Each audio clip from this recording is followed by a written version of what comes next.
এইটা করলে আপনার বউটা আপনারে বলবে যে রাখো তোমার সংসার।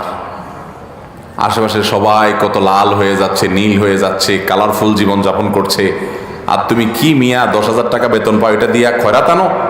আমার যুবক ভাইরা প্রতিজ্ঞা করেন, সরকারি চাকরি পান আর বেসরকারি, ব্যবসা করেন আর বিদেশ যান, যেভাবে উপার্জন করেন না কেন, জীবনে কখনো হারাম উপার্জন করব না।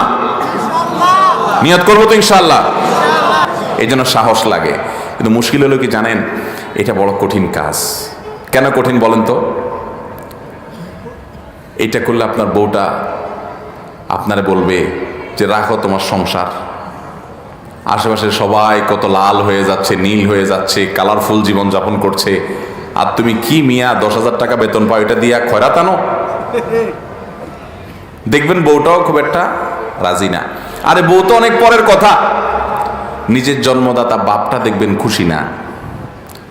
গর্ভধারণ করছে যে মা, সে মাও দেখবেন বলবে বাবা এরকম করলে কি চলে, একটু একটু অত ইসলামকে মেনে পারা যায়? বলবে কি বলবে না? এই জন্য গোটা পরিবারকে ইসলামের উপর উঠাতে হবে। বিয়ে করার জন্য এমন একটা মেয়েকে জীবন সঙ্গী হিসাবে নিতে হবে যে হারাম থেকে বাঁচার জন্য প্রয়োজনীয় জীবন দিতে প্রস্তুত আছে, তারপরে হারাম খাবে না, হালালে তুষ্ট থাকবে।